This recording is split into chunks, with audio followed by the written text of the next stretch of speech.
Hey everyone, how's the energy just after lunch? Good, I hope.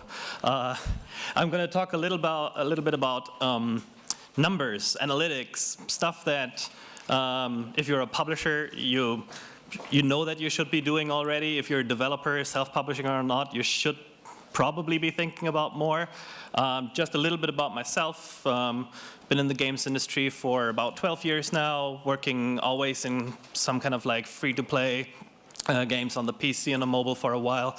JoyPac is a publisher with a base in Beijing and Copenhagen, but we also have people in Amsterdam, Tokyo, and London now.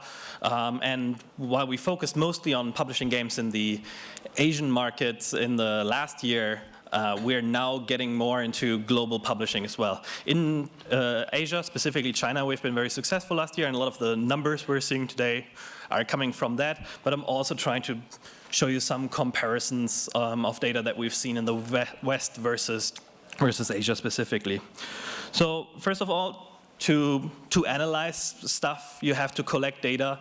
And even if you're not really doing any data analysis right now, you should probably start integrating these tools right now. There are tons of options to choose from. We're working with Game Analytics and Adjust a lot, and we're very happy to kind of like the insights that these tools give us. Even if you're not sure about them and you're like, yeah, I'm not sure if it's like, if I can figure that out, and it seems to be pretty complex, I don't have any data analysts, you still should get on to integrating these tools now, because if you're later building this knowledge internally and have the time to focus more on it, you want to have as much back data as possible. I have two games that I want to talk about for now, and then I add a third one later. This game is called Skip School by Eureka in Japan. It's our most successful game in China. We had over 10 million downloads on iOS in China alone. Was in the top 3 most downloaded games on iOS in China. And the game is kind of like a, if you remember the old point-and-click adventure style games, you have these mini puzzles but broken down in small levels where you're a student that tries to escape from the teacher with more and more creative methods. And the other game I want to compare it to is Fluffy Fall by Wack Games. We published this game only in China, and it was another good success for us in China. We were very happy with it. It was in the top 30 most downloaded games there. And this is a little bit of different kind of game. It's an endless game. You're falling through this tunnel of different obstacles that wants to kill your cute little Fluffy, and you have to avoid these obstacles and then unlock new Fluffies, collect them all, and unlock different powers. So I want to take like 3 different looks at different data, and I'm going to talk about the data first, and then about what I think you can and cannot read out of this kind of data. So first I want to look at the revenue sources. So we know where the money that we make with the games, where it comes from. And as you can see for these 2 games, it's very different. Over 2/3 of the revenue for Skip School comes from interstitial ads. A little bit less than 1/3 from rewarded video, and then banner ads has about 3%. It doesn't have any in-app purchases. For Fluffy, it's pretty much the other way around, where most of the revenue comes from the rewarded ads, 2/3. There's a little bit of in-app purchases that kind of tells you about, like, maybe I shouldn't focus too much on the in-app purchase part when it's only 1% of my revenue. If it's only cosmetical upgrades that people can buy, it might not be worth putting most of your effort into that. But then interstitials also have like about 1/3 of the revenue there. And this will not really help you once your game is live, but it's something you should think about when you're designing a game, where like, how does the structure of my game, how does that fit in with my monetization strategy, right? So Skip School is a level-based game with a lot of short little intervals that is just naturally interrupted after a minute or 2, which gives you a lot of opportunities to show little interstitial ads and kind of make that your main source of income. If you have an endless title like Fluffy, once players get really attached to your game and really good at it, it might be 5 minutes or 10 minutes, depending on your game design, until they're getting out of an active gameplay session, and then you have to think about, should I interrupt the gameplay session, or do I wait until the end? Interrupting is usually not a good idea. Also something that the data will definitely show you. If you look at the retention of your players, you should always see like, how does this change when I turn features on and off. But in Fluffy, for example, we have other advantages. There is a little bit of a meta, a little bit of an economy around the game. So their rewarded video becomes a much more important part, because suddenly you have missions that you can fail but restart, or you can just watch a rewarded ad to keep playing a little bit further in your endless session. Things that you can't necessarily do with a more level-based approach. Sometimes you can do both. It really depends on your game design, but you should think about both of these parts when you're designing the game. It's like, how does that feed into my other systems? And data can help you look at the games that you already have and kind of inform your decisions going forward. I don't tell you to make games, design games only based on data, but it will tell you a lot about how people are using your game and how they play it and what they are interested in. If you test, like, if you have two different game modes, if one is vastly more popular, you want to know, because that's what you should focus on when it comes to updates and so on. I'm going to bring a third game into this. This is Oddman by Setsnail in Denmark. Super fun game, little fighting game, but very simplified in a casual, hyper-casual way, where it is a bit more complex than the other two games, though, so there's a bit of more reaction time. It also has a meta of like stuff you can unlock. There is a small multiplayer mode, although that's not the focus of the game. But this is a game that majorly we launched globally, so this was one of the first bigger global titles. So here I have a bit more comparative data between the different regions, but also it had some influence on some other things. Let's look at the organic rates, like how many people came directly through a link, through an ad that we had in a different game, versus how many people just found it in the App Store, got recommended, and just looked for it, or came through the game through other venues. So for Skip School, the majority of the users, more than 50%, came organically, where unpaid users, which of course for us is great, right? Because the math in Hypercasual is about very thin margins. So the more you can push this towards an organic install base, the more leeway you have on the user acquisition side as well. While for Fluffy, although we're still pretty close to even, 55% of the installs were paid. But then in Oddman, it's way more on the paid side. So 2/3 of the users there came directly from user acquisition. Only 1/3 came organically. And you might think, hey, that's my K factor, right? That's what all the UA people are talking about. This is how viral my game is. So this will be the same for the game at all times. If people talk about my game, that will influence directly how many free users I get per paid users. But it's not as easy as that, because there are other factors that might determine this. And this is where you have to be careful when you're looking at the data. You might have one idea of like, hey, this is what I want to prove, K factor of my game. I just look at paid versus organic installs and go ahead with that. But that might not necessarily be true. In this case, the big difference is that we've launched the first two games only in China, where they got very nice visibility in the stores, right? So Skip School was in the top 10 for a couple weeks straight. Even Fluffy had a lot of visibility in those in the charts, was featured a couple of times. And that helps, of course, with our organic rate, right? Like, of course, other things factor into this, but install-wise, when we look at Oddman, it is not that far off of Fluffy Fall. It's pretty similar. But for Oddmans, those installs were split over multiple regions. And that means in every single region, you don't get as much visibility. So if you're coming up with like different ideas of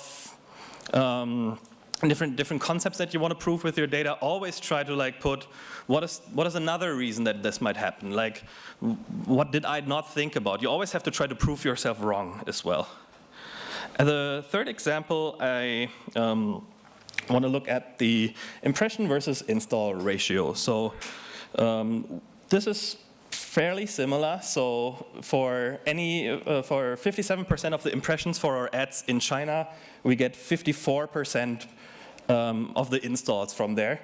While for the US it's 35 versus 40%. So you can see we're slightly better at advertising in one region over the other. But they're pretty close together. That's how it should be. Why I come to that in a second, but it's a little bit different on cost. In China, only 46% of our cost when it comes to UA are in China, so that means that maybe we're a little bit better at advertising there. It also means that you can maybe get impressions there a little bit cheaper. But what this number is helping us judge is the cultural differences between the different versions of the game, right? Because if you have a game that is very specific to a concept, a metaphor, and metaphors do a lot of the work for you in hypercasual, that is only understood in one region. So if you're having a game that is very much about something very Western in its core, you might see vastly different numbers if you look at something like the impression to install ratio versus China. On the other hand, you have games that are about traffic, peeling fruit, concepts that kind of are understood internationally, and those things will always help you a little bit when it comes to marketing your games. So to wrap this up is like, first of all, data is important. Like, even if you're like a really core game developer that thinks like, hey, it's all about the feeling, it's all about the coolness, data can be fun. It can be fun to look into that and try to figure out like what the people that are playing your games are like. And it also can tell you a little bit, a lot about what to focus on, what people are looking for in your games, what makes you unique as a game designer, and what you should focus on for the current games once you're still working on them, but also where to take those games down the road if you're working on new titles. It's also about challenging, like coming up with assumptions. So you can dig around in data just randomly and see if something sticks out. But most of the times it's better if you're having a clear hypothesis that you want to prove. But as I said, sometimes that's dangerous because sometimes it might look a very specific way on the first time, and you can kind of like find data to prove anything, but you always have to question yourself and see if that idea falls apart once you're starting to challenge it with other data.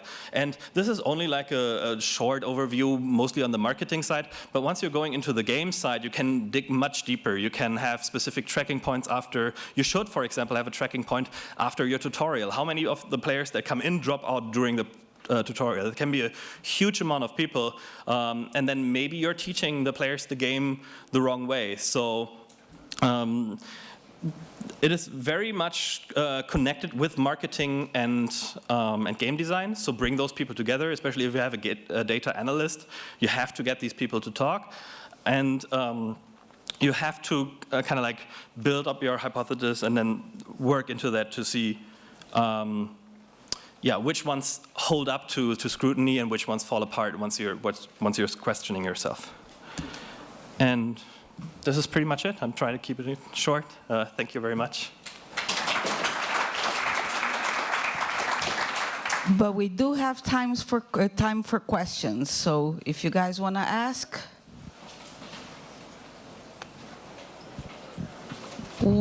I thought only Finnish people were shy and never asked questions. apparently the English people are also very shy. I have a question, though, if that's okay. Sure. I wanted to ask you, you were talking about the cultural differences when dealing with data. Could you tell a bit more what happens between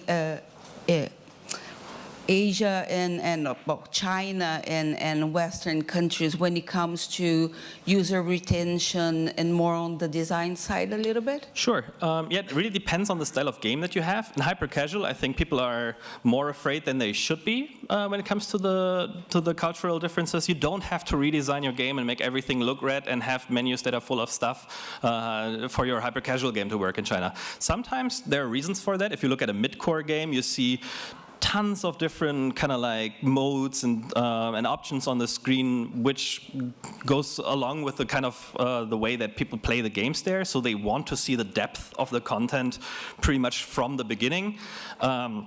But other than that, in hyper-casual, it doesn't really matter as long as your metaphor holds up.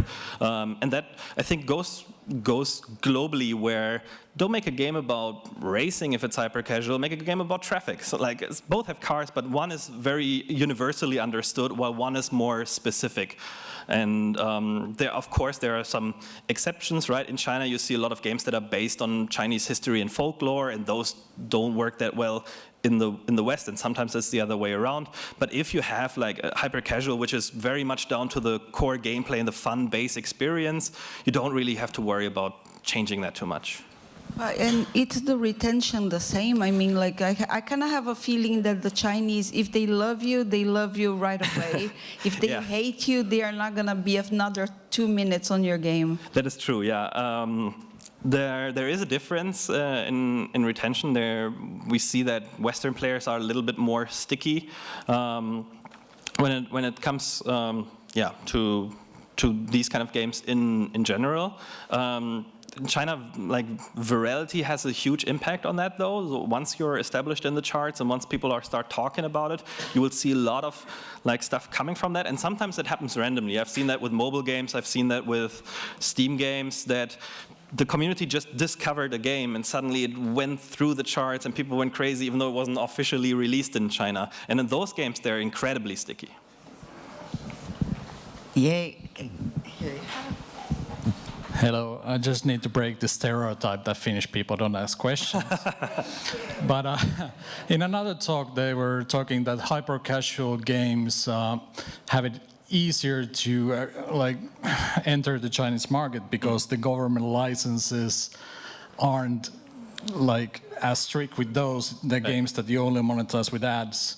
I was just like wondering, like, what's your take on that, or is that the case, or is it that black and white? And yeah, in a lot of ways, you still run into the same problems, right? You still, if you have in-app purchases, for sure, you need the license, especially for Android. On iOS, you can kind of get around that and just release the game, although that might later impact your Android license a little bit.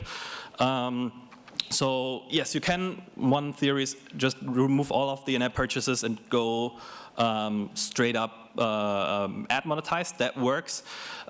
It still helps having a local partner, or a partner that has a local office, because it gives you access to a lot of other UA channels and a couple other community channels that you can't use otherwise.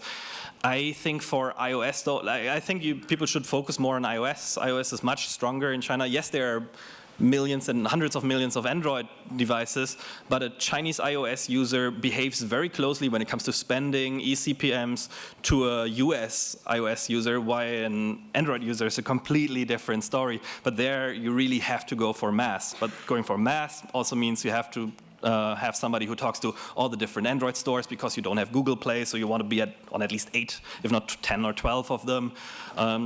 So there's a lot of work for a more risky kind of element of the market. What? I'm sorry, that's the time. Thank you, Falko. Thank you.